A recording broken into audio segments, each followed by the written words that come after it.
श्री परमात्मने नमः। श्री रामचरितमानस अध्याय अयोध्या कांड, पेज नंबर 355। आगे। माता के सामने सीता जी से कुछ कहने में सकुचाते हैं, पर मन में यह समझकर कि यह समय ऐसा ही है, वे बोले, हे राजकुमारी, मेरी शिखावन सुनो। मन में कुछ दूसरी तरह न समझ लेना। जो अपना और मेरा भला चाहती हो तो मेरा वचन मानकर घर रहो। हे भामिनी, मेरी आज्ञा का पालन होगा, सास की सेवा बन पड़ेगी। घर रहने में सभी प्रकार से भलाई है। आदर पूर्वक सास ससुर के चरणों की पूजा सेवा करने से बढ़कर दूसरा कोई धर्म नहीं है। जब जब माता मुझे याद करेंगी और प्रेम से व्याकुल होने के कारण उनकी बुद्धि भोली हो जाएगी, वे अपने आप को भूल जाएंगी। हे सुंदरी, तब तब तुम कोमल वाणी से पुरानी कथाएं कह कहकर इन्हें समझाना। हे सुमुखी, मुझे सैकड़ों सौगंध है, मैं यह स्वभाव से ही कहता हूँ कि मैं तुम्हें केवल माता के लिए ही घर पर रखता हूँ। मेरी आज्ञा मानकर घर पर रहने से गुरु और वेद के द्वारा सम्मत धर्म के आचरण का फल तुम्हें बिना ही कलेश के मिल जाता है, किंतु हट के वश होकर गालो मुनि और राजा नहुस आदि सबने संकट ही सहे। हे सुमुखी, हे सयानी, सुनो, मैं भी पिता के वचन को सत्य करके शीघ्र ही लौटूंगा। दिन जाते देर नहीं लगेगी। हे सुंदरी, हमारी यह सीख सुनो। हे वामा, यदि प्रेमवश हट करोगी तो तुम परिणाम में दुख पाओगी।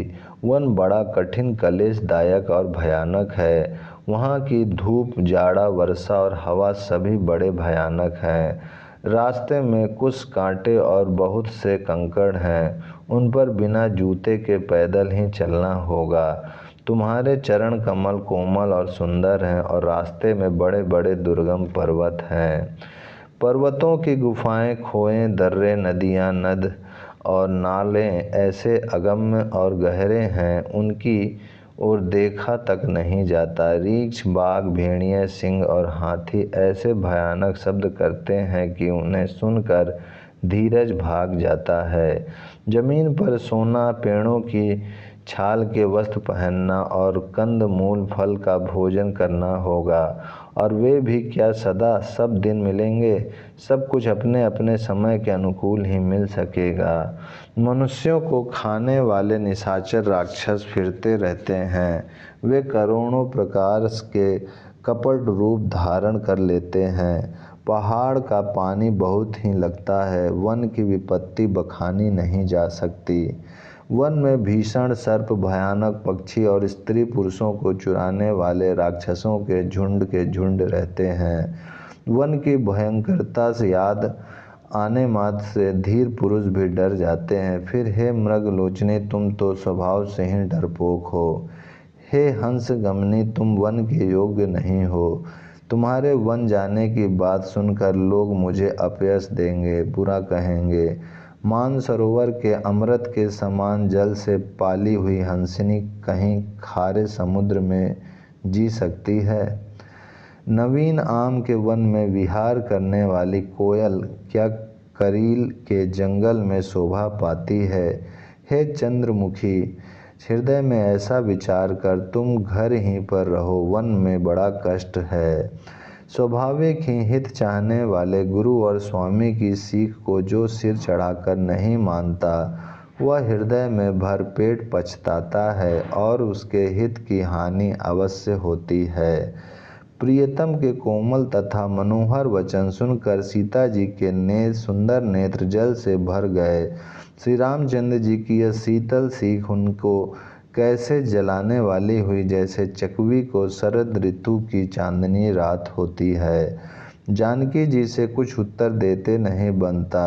वे यह सोचकर व्याकुल हो उठी कि मेरे पवित्र और प्रेमी स्वामी मुझे छोड़ जाना चाहते हैं।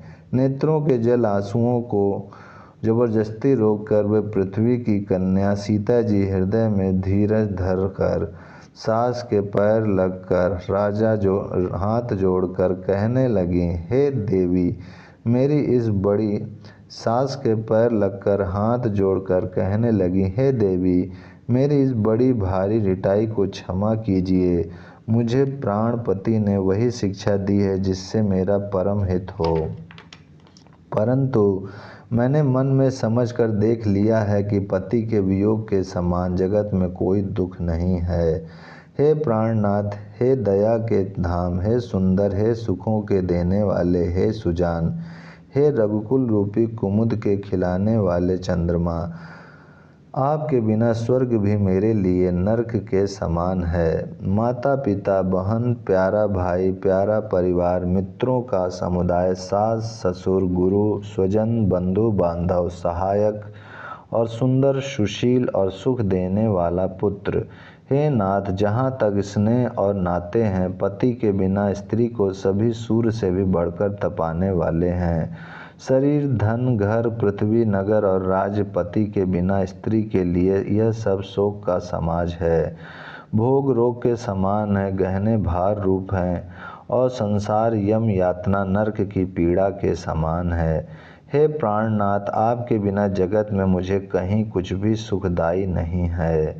जैसे बिना जीव के देह और बिना जल के नदी, वैसे ही हे नाथ बिना पुरुष के स्त्री है। हे नाथ, आपके साथ रहकर आपका शरद पूर्णिमा के निर्मल चंद्रमा के समान मुख देखने से मुझे समस्त सुख प्राप्त होंगे। हे नाथ, आपके साथ पक्षी और पशु ही मेरे कुटुंबी होंगे, वन ही नगर और वृक्षों की छाल ही निर्मल वस्त्र होंगे और पर्णकुटी पत्तों की बनी झोपड़ी ही स्वर्ग के समान सुखों की मूल होगी। उदार हृदय के वन देवी और वन देवता ही सास ससुर के समान मेरी सार संहार करेंगे और कुशा और पत्तों की सुंदर साथरी बिछौना ही प्रभु के साथ कामदेव की मनोहर तोषक के समान होगी। कंद मूल और फल ही अमृत के समान आहार होंगे और वन के पहाड़ ही अयोध्या के सैकड़ों राजमहलों के समान होंगे।